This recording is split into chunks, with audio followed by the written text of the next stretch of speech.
Hello, everyone, and welcome to Ginger Runner. I almost said Daily Brew. Yes. Did you almost Yes. get into the same zone? I missed the yay at the start of the show. Wow, me too. Yeah. So Daily Brew is our daily live stream that we do every single day for GR crew members. This is not that. This is Ginger Runner Live. Welcome, everyone, to Ginger Runner Live, episode number 378. Fun show tonight because we get to welcome back one of our favorite humans on planet Earth, David Roche, Coach David Roche, for another episode. This is our 12th episode of Ask Coach Roche. It's our series that we like to, our ongoing series where we get to bring on David Roche and ask him all the running-related questions, training-related questions that you have here in the live chat and everything like that. So tonight is no different. We are so excited to welcome David Roche to the show for another Ask Coach Roche. Sit back, relax, everyone. The show begins now.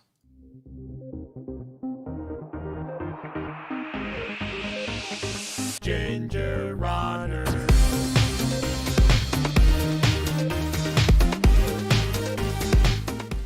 Yay! What is There up, it everybody? is. Yeah, we got it right. There it is. We nailed it. What is up, everyone? Welcome to Ginger Runner Live, episode number 378. Thank you for taking some time out of your busy Tuesdays to spend a little bit of it with us tonight. Fun show. We get to welcome one of our favorite humans on Earth. We don't overemphasize that, underemphasize that. We don't. Basically, we really mean it. David Roche, Coach David Roche, has been a multi-time guest on Ginger Runner Live, and every episode we get the chance to chat with him. We leave the show better humans as a result of it. I think when it comes to the sport of running and what we can learn, how we can adapt and adjust our training and our racing, David just has this fantastic perspective. And tonight we're going to dig into another Ask Coach Roche episode. This is our 12th in this ongoing series where we get to bring on David Roche and ask him basically any questions that you might have in regards to training and racing or that we might have. Tonight, I think we're going to sort of keep around the theme of off-season training as we head into these winter months. And here in the Pacific Northwest, the weather has been crazy. So we're certainly getting into the off-season here. We're running outside and doing long training runs outside is just getting more difficult, whether it's snow or rain or wind and that sort of stuff. So we might have a little bit of emphasis on off-season training, but really, David will answer any of your questions or our questions tonight. Speaking of your questions, we have a live chat room. You can jump in there and ask those questions. Kim, how are you? Doing well. Hi, everyone. Kim Tashima Newberry here. As always, if you're new, say hi in the chat room. As Ethan just mentioned, we are live. We'll be bringing David on in just a second. So if you have any kind of running, coaching questions, training questions for David, ask them in the chat. Already some really good questions rolling in. We also have a Discord server where we are also pulling questions for tonight's show, and the Discord server is for our GR crew. We like to start every one of our Ginger Runner Live episodes by thanking them. It is because of them that we're able to do these shows live, that we're able to do our live streams every single day, plus our reviews and our films and all that stuff. So big shout out to our GR crew. If you would like to join the GR crew, it's very simple. Go to patreon.com/thegingerrunner for as little as $2 a month. You get access to a lot of really amazing perks, including our daily live stream, which is for the $5 and above tiers. We have so much fun doing that. I feel like it gets better every day. We're at 480 episodes at this point, pretty much 468 actually. It's pretty silly. Super silly. But three individuals in particular of the GR crew we like to recognize at the beginning of Ginger Runner Live episodes. They go above and beyond. They're huge supporters, and we really appreciate them and their contributions to the community. First and foremost, Brian Sands. Brian Sands, longtime supporter, huge inspiration, has run multiple ultras now, training for his first 200 miler, which is coming up. But Brian, longtime supporter, just really, truly wonderful human being. Rick Bjarnason. Rick Bjarnason is actually out of BC, British Columbia, and owns a company called cheekymonkeymedia.ca. They're a web design company. They redid the gingerrunner.com website. He himself is an ultra runner, and we love Rick, so big shout out to Rick. And finally, Brendan Quarrell. Brendan Quarrell, longtime supporter out of Australia, and it's always great to get a chance to chat with Brendan and have him be a part of this community. He really does bring the humor and the expertise. He's been running for a number of years now, training for his first 100 coming up in 2025 at the Yangs Hardcore 100 Miler, which is in Australia. That race actually puts on a bunch of different distances, and he's basically knocking off each distance as he goes. So shout out to those three individuals. We appreciate you so much. Thank you for making this happen. I also want to do a quick note. Yeah.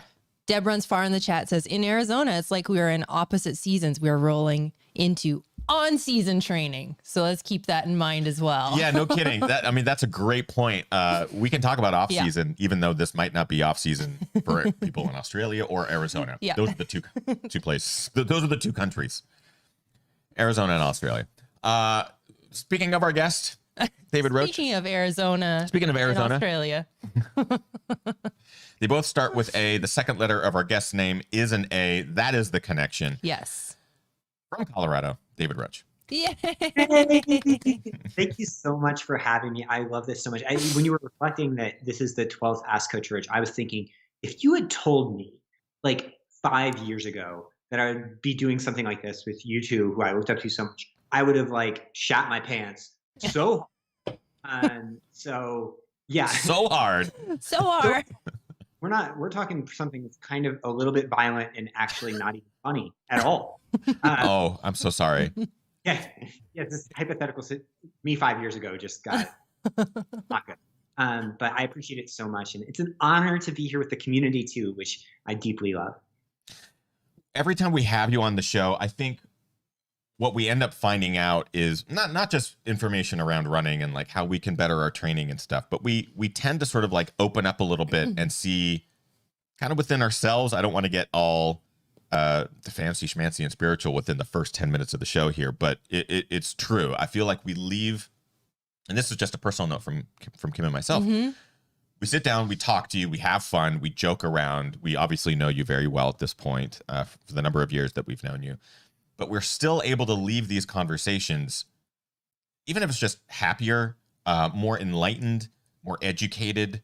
There's just this sort of sense of that was worth it. Like it's worth talking to you and sitting down and having these conversations and having you on the show. So it really is a huge thanks on our part, or thank you to you from us, because you help make the running community better. You help make runners better. And I think all of that, these shows are just sort of like little glimpses into that. So you're the human form of the high-fiving the believe sign. You're the human form of that. That shits their pants. Yeah. I always wanted to grow up to be a sign. You've made it. I made it. Thank you so much. Megan and I were talking the other day about like what makes running so interesting. And we were actually watching this television show, like a docuseries that is old news now, but it's called The Vow. You don't need to know anything about it. Long story short is it's like a cult type thing that doesn't feel like a cult. But one of the things it preaches is that to embrace pain. And it uses that in a context that turns very negative and dark and goes to really bad places. And the whole time, Megan and I are partially thinking, okay, the people that are in charge of this cult really need to become runners, right? Because if you are talking about these like spiritual concepts about pain and things, you won't be projecting it into places that are perhaps like controlling or manipulative or whatever. When you're talking about running, you're stepping up there to this feeling of pain and accepting this discomfort so openly in that part of your life that I think the rest of your life can open up a ton. And that's one reason that like, even if someone doesn't have race goals, I think that running goals, training goals can be so meaningful because it doesn't teach you just something about, okay, what is my body capable of? It kind of teaches you something about like what existence can be and bring you closer to other people in this like really open and connected way. Plus, speaking about shitting yourself, what other opportunities do you get in life? So it's like those two things, like enlightenment and, bowel control. Yeah, Heather Reed in the chat brings up a famous quote from Maria Dalzot is ultras are just running from point A to point B without pooping your pants. Basically it. Or with pooping your pants. Yeah, I mean, it could go either way. Yeah. Yeah. I actually had an article today that came out that was on track workouts. And whenever I write articles nowadays, Megan edits them. And so I send them to her. And I always include jokes. And I'm like, I'm not sure if that's going to get in. And, the one today had a parenthetical that just said, "Forgive me, Father, for I have sharded." And Megan left it in. I have just worn her down. She is much like I was going to say much like the people in the cult. Sure, her defenses are gone when it comes to my terrible shark jokes.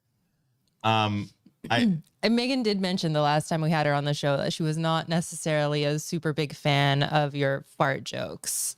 So I remember that moment, but I love that it just took time, but you finally wore her down. So now you can, at this point, like, what can David get away with? Is that going to be the new challenge in these articles that we get to look forward to? That's marriage, actually. I'm no counselor, but that would be what I think all vows are implying when you're at the altar. I don't think in your 12 appearances on this show have ever said anything more true. I love you.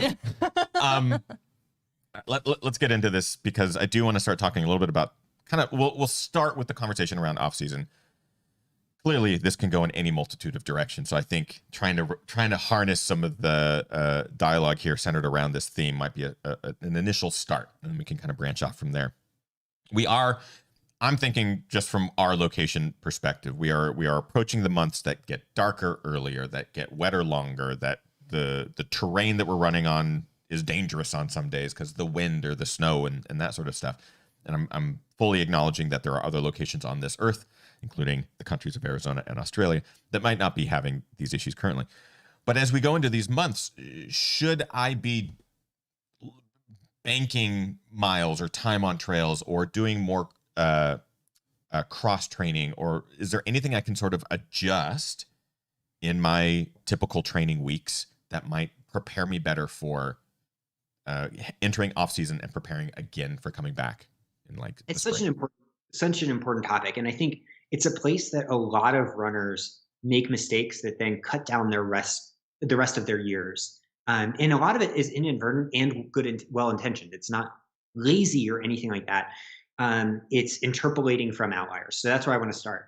A lot of the dialogue you see on off season, and particularly from, like, let's say Olympic track athletes or whatever, might include a 6-week break where they're talking about I detrain, I do all these other things. That type of style can work because, having coached some of those types of athletes, when they come back from those 6 weeks off, their physiology picks up right where it left off. Like, their natural setting is for this sport to be pretty darn easy. As weird as that sounds, they're working hard. They think they're working harder than anyone on earth. But at the end of the day, it comes down a lot to genetics. And for most athletes, we're playing a little bit different game when it comes to inertia. So there's no need to intentionally detrain unless there are endocrine system and nervous system long-term, like, fatigue that you need to work through. So that's the first place I'd start. Think about your endocrine system and nervous system. So your hormones, your energy levels, your all around, like, life outlook that's connected to your athletics. If you're dead tired, yeah, take a little bit of time off. But if you're not, there's no need to do that. You're probably resting enough throughout the year anyway. Like, if you do a weekly rest day, that's 14% of your year that's already rest. So you add a little bit more in, and you're already putting enough for long-term recovery in there. The next step becomes, okay, how can I continue to progress? Because while winter might be a few months, the aerobic system is working on much longer time horizons. So I like athletes today, okay, if I'm thinking, what am I capable of in 3 years or 5 years?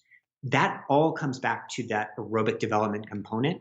And that can be a huge part of the off season, is building this long-term base. That doesn't mean you need to do huge miles. What it means is that the frequency component can be a huge benefit in this time, even if it's just 10 minutes. Like, if you add that together now, you're going to come back in spring, not just able to get back on the train when it's time in better conditions, but be able to rock shit better than you ever have before. And I think what we see a lot with athletes is that the winter becomes a time of regression.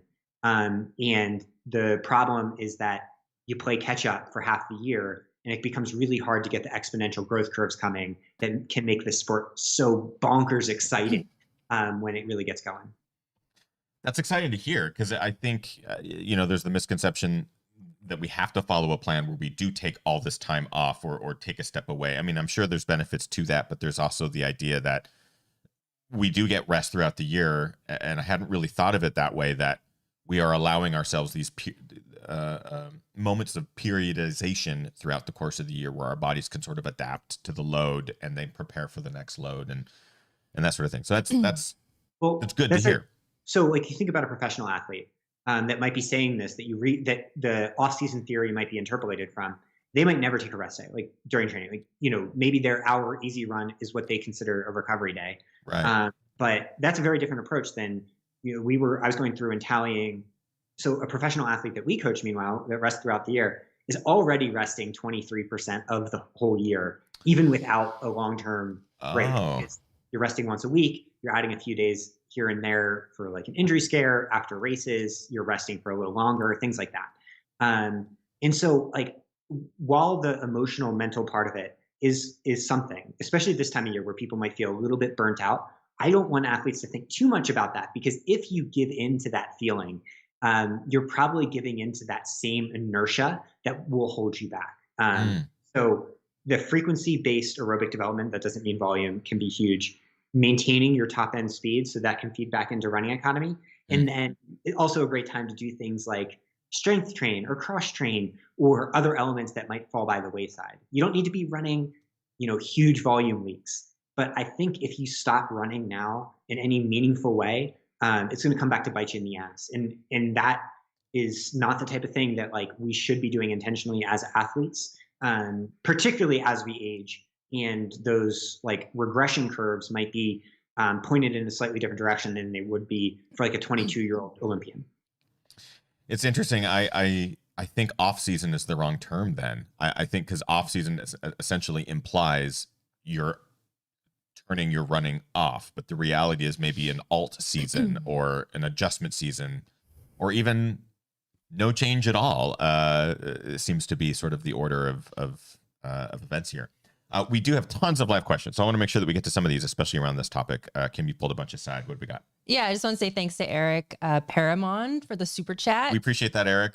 And I also Eric's. Do you want to read it? Oh yeah, Eric's super chat was just in case Ethan and Kim are short on cash. Thank you, Eric. Thank you, Eric.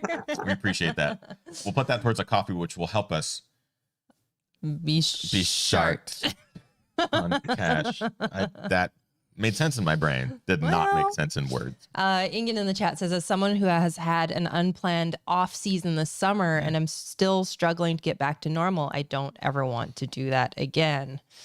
Yeah, so off seasons could fall anywhere, which is out of your control as well. 100%. Yeah. So there's a question from Allie in the chat room, and they asked, what are your thoughts on gym workouts for uphill training through the winter to prepare for summer runs? Treadmill, stair stepper. Any thoughts on that, David?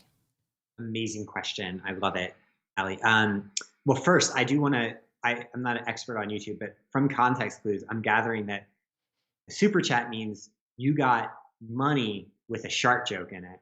And I have to say that might be the pinnacle of my entire existence. So thank you.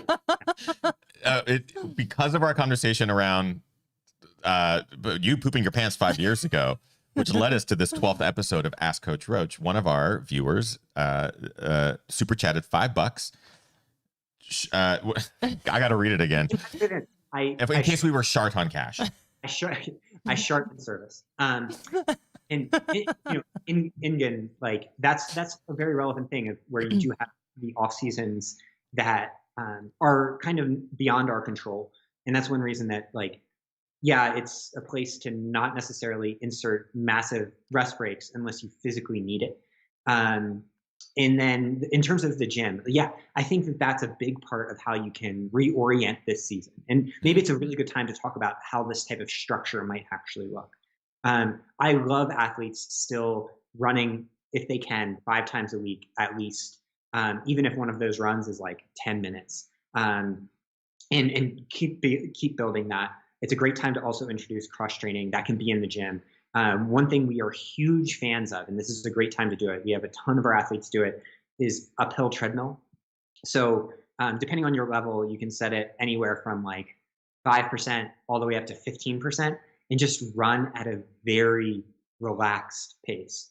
You're focusing on form, and it can be very, like, I often do it at a similar pace to what I could walk if I was going really hard walking. For me, like 4 miles an hour or something. And it's a great way to start building some of that aerobic system with the same muscles that you'll use in running, but with really low impact. Plus, it can be kind of fun, especially if you're like me. I've been putting our TV to Squid Game right in front of me and trying to catch up on that. And that's been quite an experience. So that can be huge. And then The other thing is making sure that you use this time to commit to the little things of strength work. Like it's a great time to reduce your mileage, and if you need to with that, and make sure the time goes to like both pre-run mobility and post-run strength. So things that we love, that we have routines of online. One are like we call it a 2-minute band routine that you can do before every single activity every day. It just strengthens up your hips. Leg swings, which really work through your range of motion. High knees, which really work through the neuromuscular system. So that's before run. And then after run, people that listen a lot are probably sick of it by now, but mountain legs, a combination of rear lunges and single leg step ups. You can start to even do that 4 or 5 times a week, and it only takes a few minutes. If you can combine all of that, then this is blast off season. And not only like, even if you're at lower volume, you can get back and be ready as soon as you step onto like whatever trails you love again. To think, oh my God, who is this person? This person's fucking unstoppable. Sorry, cussing, my fault. But yes, it's allowed. I mean, technically it is your fault because you said it, but it's totally fine. It is A-okay. I kind of wanted to dovetail that question into the conversation around sort of alt sports, because Ali, I believe it was Ali, right, that just asked that question. Great question, sort of in regards to getting the conversation towards like an incline treadmill, indoor type stuff, things that we can sort of replicate inside, or still incorporate into our training that will prepare us to springboard come spring. We do run into during this season specifically here, we get snow, and we can incorporate snow sports and other alt sports like that might contribute to training. Is there a smooth way of incorporating things like that into our training that won't pull apart from, like, if we're preparing for spring and summer running load, big races, key races, can we incorporate alt sports now without, leading to injury or preparing ourselves for failure or that sort of thing? Like, how can we incorporate that? Yeah. Heck yeah. Cross training is awesome. And especially as it relates to snow sports, like anytime that the mountains are calling and that is available, just sub out your run that you might have planned and get into the mountains. Like, you still want to make sure you're experiencing the seasons and kind of rolling with that flow. The point is like not letting your system stop on the cellular level from no activity, or from being like the runners that end up being purely seasonal, being like, oh, well, winter, guess now is the time I only take out my skis. Right. It becomes almost impossible to stay healthy when they build back, because there are so many long-term processes in how the musculoskeletal system remodels over time, that if you do that, yeah, that's great. You're going to probably become a little bit better skier and a little bit more confident in that stuff and feel a little bit more mentally fresh. But mental freshness doesn't mean much if you're getting a stress fracture in your tibia within the first few months when you try to build up. So that's why it's like, I love that framework of, okay, I'm going to do 6 days a week of activity. And a couple of those days might end up being cross training when that is exciting. I might even add some doubles, like if I like biking or hiking on a treadmill or things like that. But there's this background pulse of consistency that, I can take breaks for the holidays. It's not stressful. It's not like everything has to be on a certain day, but you can get this culture of growth going that just continues year round and turns this into a lifestyle. Actually, and that brings up a great thing about, I used to love when I first got into running. So I remember running being terrible, where I so distinctly remember how painful it was and how heavy I felt and how just like disheartening the sport was. And one of the things I found, and this was back when I thought running 3 or 4 times a week was a ton, right? Like it was a lot. And there was this website called Slow Twitch, which was a triathlon website. I remember Slow Twitch. They had a 100 run and 100-day challenge where a 30-minute run counted as a run. And the goal was to do 100 runs in 100 days. That could be doubles. So one day could be 2 points, and I just didn't do that formally, but informally did that. And all of a sudden I came back 4 months later and had progressed so far over what I could ever have dreamed of from just this really simple background pulse. And what I've seen in coaching is that same background pulse even applies when athletes have been in the sport 20 years and pushed their top level, as long as they're not like breaking themselves down from just becoming like sloggy. You still need to do strides and things like that. But so yeah, ski can replace that too. But don't let it become almost a defense mechanism against putting yourself out there for this long-term growth. Right. And just speaking from my experience with you as a coach and having off-season times where I want to pull back on a run because the weather is terrible, or I wake up and I'm like, oh man, today I just feel like shit. I don't necessarily want to go out and do a 10-mile run. You have always been this beneficial support and advocate for just allow yourself a few minutes of movement. Even if you get outside for 10 minutes to run a mile, that is it. Like, that's what your body needs on the cellular level. And that has helped me, because early on it was like, I either run or I don't. So I either get my 10 miles in or I don't. And then I feel guilty about it or whatever. And you sort of gave me this new perspective of like, if you don't get the 10 miles, you're not failing. You're failing yourself if you don't give yourself 10 minutes to like give it a shot, like go give your body a shot, go give your mind a shot. And that's really helped me sort of relook at the necessity of a 5 or 6 day training week and look at it as allow yourself a little bit of grace and because the weather can be terrible, it absolutely, we can acknowledge that, but giving yourself that 10-minute chance to get the cells moving. What I want running to be in training and athletics and all the stuff we do with our body is play, right? Is like element of like fun and love and play that goes into it. And that, like, if we view running as the type of thing of like, oh, screw that, I can't do that right now, I don't need that for this season or even these weeks. And it's like, well, clearly something is wrong in the training process to where that becomes necessary. It's almost like a relationship, or a marriage or something. It's like, oh, well, thank God it's November. I don't have to spend time with my wife anymore. It's like, no, you can spend time with your wife. That's the fun part. So yeah, you don't need to like, I don't know. I was going to say something gross. You don't need to do things at the top, but like, that it should be fun. And if it's not fun, then we need to reevaluate how we're approaching running to begin with. And maybe that's one of the more important things in off season is to reevaluate your relationship with your physical nature and your athletic self. Try to find that childlike play element. And if you can cultivate that now, you can carry it through and learn habits that can be incredibly important later. I love that. I'm in the midst of editing my NoFlex 50K video, and one thing that I'm sort of realizing from that day, and I've used that day a lot in the last couple of months to help me get through my training runs and on new trails and get through like long days, like, hey, I just did this thing, and it's really helped me. But now editing the footage and seeing that day kind of play out, it was amazing how much fun I think I had that day. Mm-hmm. It sucked at moments, right? Like there's a 50K is going to suck at certain times, but it's like, oh man, I forgot what it's like to just play on these long endurance events where you just kind of like throw time out the window. Like, don't worry about that. Throw all your worries of finishing before 4 p.m. or whatever, throw that out the window and just play. And it's like this eye-opening moment. I forgot what it was like. Yeah. Megan and I were talking today that the dance test for her.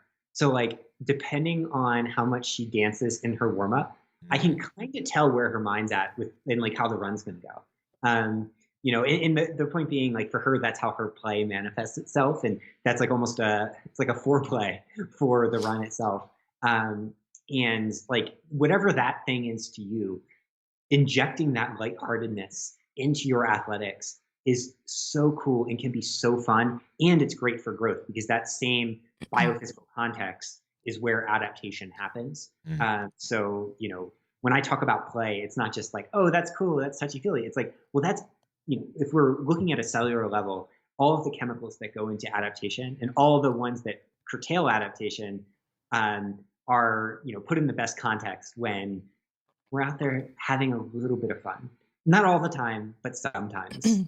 I love it. Yeah, today I had to work out, and I, of course, was listening to All Too Well, Taylor's version, 10-minute version. Mm-hmm. And while I was in my workout, I had a ladder today, and I was like, all right, so it's 0.4 All Too Well's 10-minute version, then 2 minutes off, then it's 0.3 All Too Well, 10-minute Taylor's version. You're doing your time based off of song duration. It made my intervals just whiz by. I love that. I actually had very distinct memory. It's Tricky by Run DMC is like the perfect, it's just over 3 minutes. So like if you just start as the song kicks in, like slowly. It's like the perfect 3-minute interval. And you can just do that over and over again and it never gets old. And it's the perfect interval mindset where it's like, I don't even need to hear the lyrics. It's just the feeling of this song. The tricky workout. That's kind of perfect. I have a feeling we're going to see it in our logs here soon. We have tons of questions from the live chat here and on Discord. So I want to make sure that we keep a part of the show dedicated to everyone's questions here. Yeah, a question from Nicole. And Nicole asks, we talk a lot about heat training and running in high temps. However, is there a temp that's too cold to run in that negates positive adaptations or can be damaging? For example, Minnesota -0 winters. Great question. The general rule is that as you inhale air, it's always heated plenty by the time it reaches the lungs, even down to extremely cold temperatures, like -20 or something. So my general rule is that above 0, I have no qualms with an athlete doing whatever they need to, though I do recommend go outside, take some breaths of air, deep breathe a little bit, go back inside, like make sure you are not fully shocked by that feeling right when you go out. Below 0, it's user's choice. Like I would never get on an athlete for not getting out in those conditions. But as it relates to the body, we have an amazing ability from metabolic systems to keep us warm as long as our clothing is good, especially while exercising. Like I have seen athletes train in -15 degrees and talk about how much they sweat it. So, that might be different for people with like very sensitive lung conditions. In some cases of asthma, though that's uncertain too in the literature. But usually those temperatures aren't a concern. What I'd be more concerned about is like footing and things like that. So be very careful with that end. But there shouldn't be any long-term or even short-term risks to the lungs as long as you don't have some sort of condition. Good question. Recovery question from Ryan, and this comes from, I believe, our Facebook page. Ryan says, really hoping to find out David's thoughts on whether recovery tools like foam rollers, Normatec boots, etc., can impede the body's ability to adapt. Is there some benefit to feeling that discomfort and pain? Yeah. So, and Ryan goes on to say, is there any truth to my thoughts that this may limit my body's adaptation? Incredible question. And this is a place actually where I think there's an offset between exercise physiology studies and practice. And that offset is probably a clue into how bodies actually adapt long-term in the real world. So what Ryan's mentioning there is that there is some literature that points that adaptation actually comes from an inflammation response. So as you like mediate that inflammation response through like unnatural from outside mechanisms, perhaps adaptation itself gets reduced. There's some theories on that. But in practice, you go to any like major training camp, like let's say in Kenya or Ethiopia or Flagstaff or anything, and almost all have either a masseuse on staff or they're doing a crap ton of massage to each other. Right. And they're doing everything they can to limit those inflammation processes outside of like, they're not taking anti-inflammatories or anything. So put that together. And my general thing is anything that makes you feel better without fundamentally altering your cellular level physiology is almost certainly a good thing and a sign that we are not inflammation limited as athletes outside of like perhaps some of these study protocols which look at like college kids that are recreational athletes that are doing, they're essentially responding to one of those study design like flyers. So what I love athletes doing most of all is focusing on massage techniques. And the best science by far is there with percussive massage. So if you're watching this, take nothing else away, it's really worth it to have something like a Theragun or a Hypervolt or one of the cheap ones on Amazon. As I've heard, it all works pretty well. There are some amazing studies on it. There's, I think the big seminal study was 2017 in Frontiers of Physiology that saw that post-run, this increases the rates of return to like top level performance.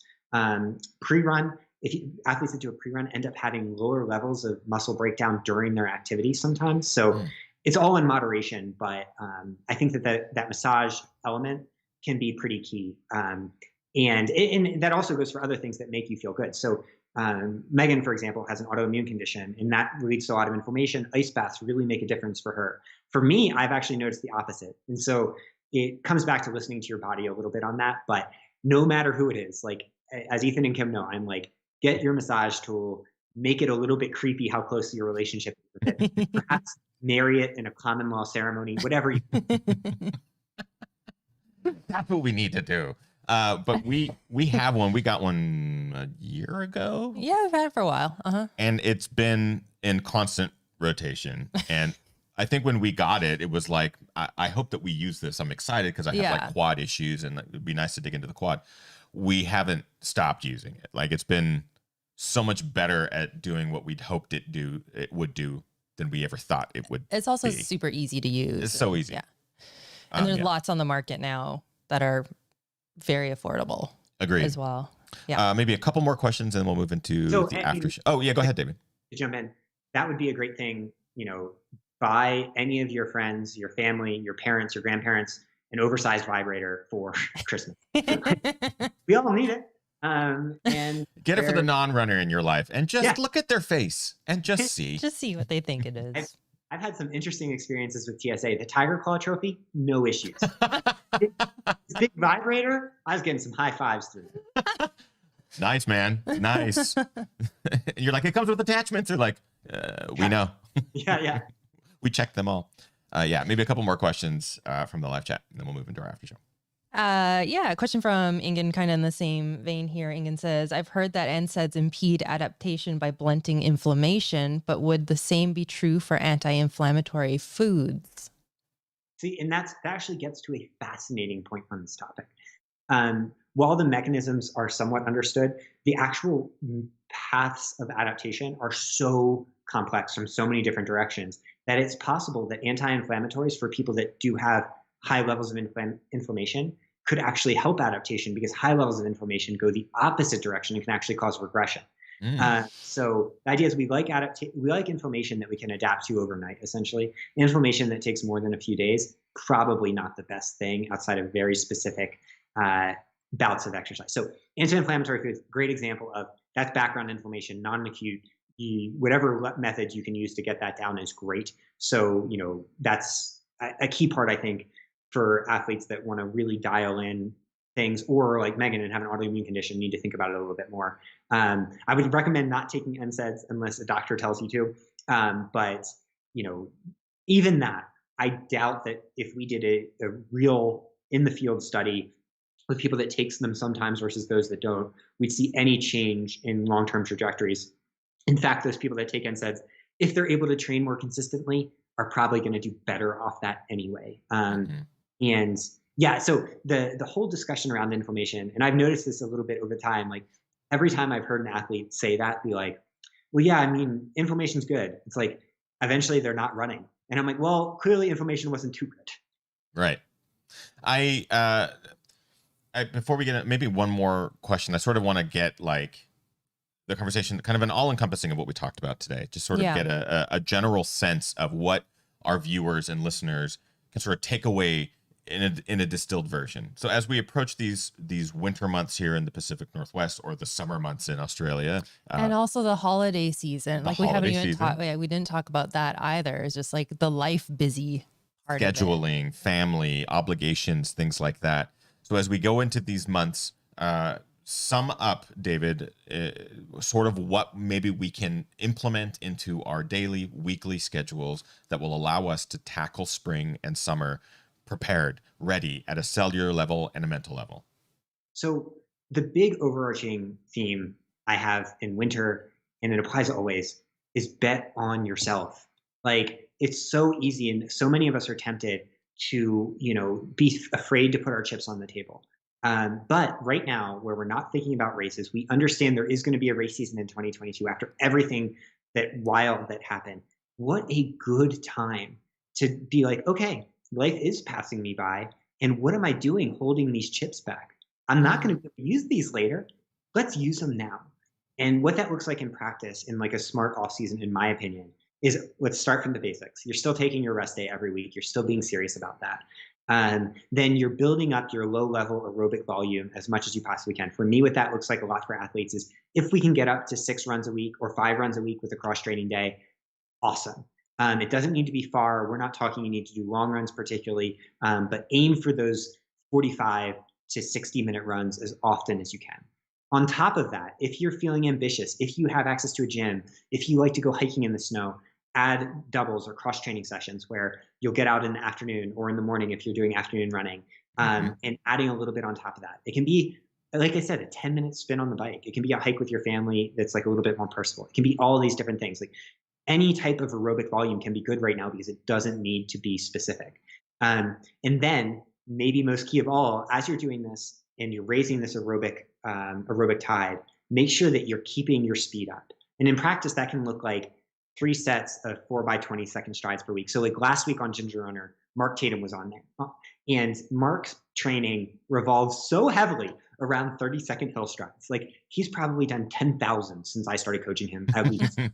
And, incorporating that throughout the year can raise your max power a little bit and improve your cardiac output. So if you're able to do that, and then the aerobic system is rising, that'll make the aerobic system translate to a little bit higher output.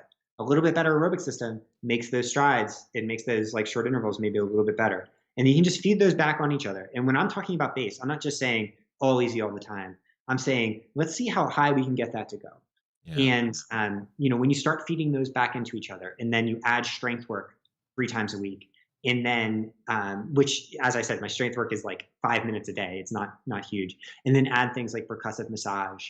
And most of all, focus on like loving yourself and finding this play in the process. Then you can get to whenever your real like focused training season starts, whether that's February, March, or April, and be like, wow, I just did a workout and I'm faster than I've ever been. And I enjoy it. And that's like my dream as a coach, because every person that is an overnight success was actually years in the making. And years in the making doesn't mean they're 8 months in the making. It means they're 12 months in the making. Even if a month or 2 of those is down and is low key, it requires that investment in yourself. That isn't just a question of, oh, what am I capable of at this race? It's a question of embodying love of self and love of the sport and play in your day-to-day existence. So always come back to play and love. And if you do that in the winter, oh my gosh, this is not a time to be off. This is not an off season. This is the ultimate season of growth and love and celebration. And that's why, like, from my perspective, it's my favorite time to coach. It's my favorite time to train. And it's my favorite time to go all in and bet on the athletes I get to coach. I freaking love it.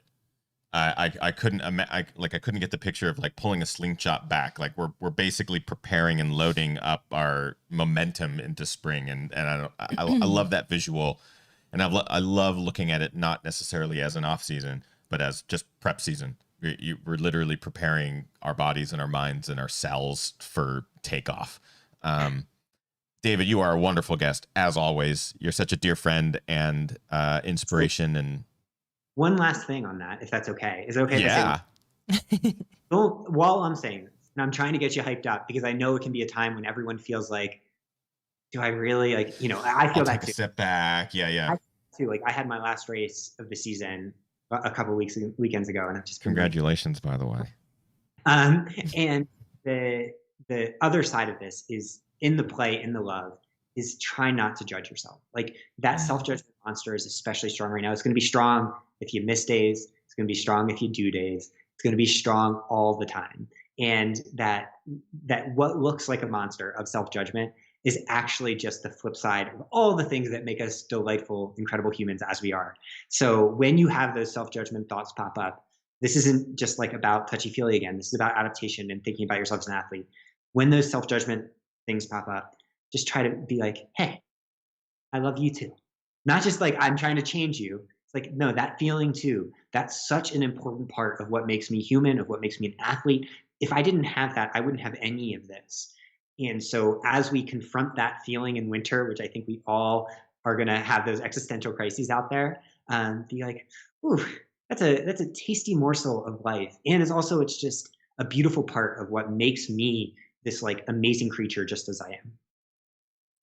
Absolutely love it. Miguel in the chat says, thank you so much for a wonderful stream tonight. Michael says, love this conversation so much. Feel supercharged.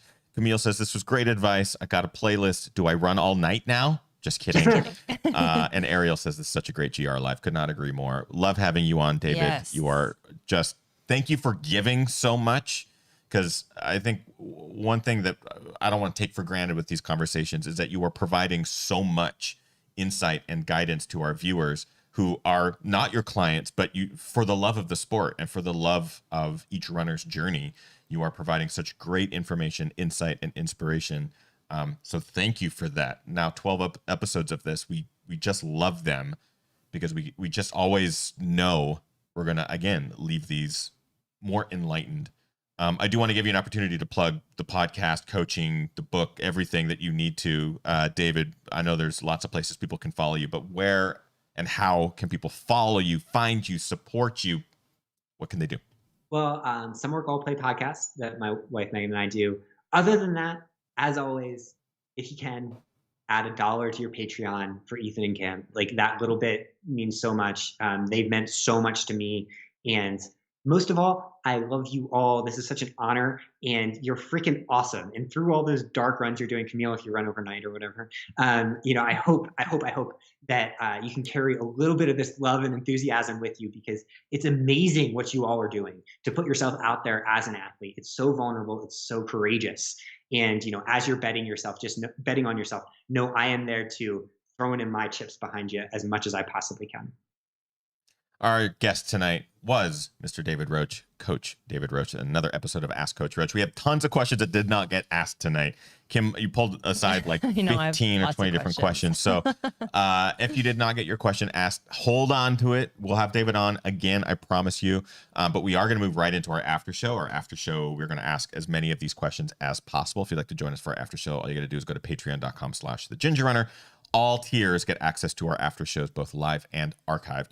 So you won't want to miss that if you are not a Patreon supporter. It's a great way to do that and get a great perk. Totally worth it. Plus coupon codes. It pays for itself. I'm not even kidding. Plus Ginger Miss is coming up, and sometimes there's Patreon perks. Just saying. Just saying.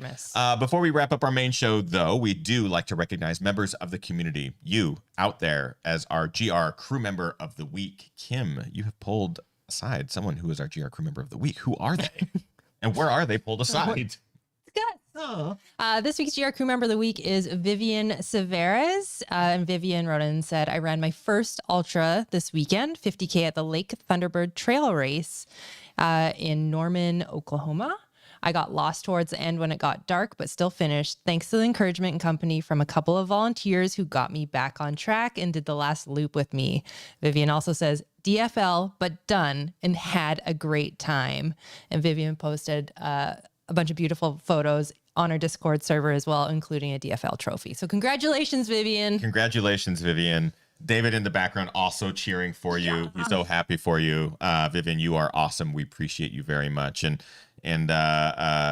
big shout out to you for being our GR Crew Member of the Week. Want to take a quick moment here at the end before we move into our after show with David, also just to recognize our friends and family up in British Columbia. There's been a lot of weather related issues that have been happening. Many of our friends and family are sort of landlocked now. Yeah. There's just been a lot of stuff going on. So we just wanted to send love and thoughts with everyone that we know that's up there that's being affected, which is pretty much everyone that we know in British Columbia. It's been rough. So keep your eye on the news just to follow track with this stuff, because the story is still developing, and we just want to make sure that we recognize that at the end of the show here. Thank you again to our GR crew. We'll see you in just a couple moments for the after show. Otherwise, we'll see you next week for more Ginger Runner Live. Thank you all. Have a great rest of your evening, and thank you, David Roche, tonight. We'll see you guys next week. Thanks, everyone. Bye-bye.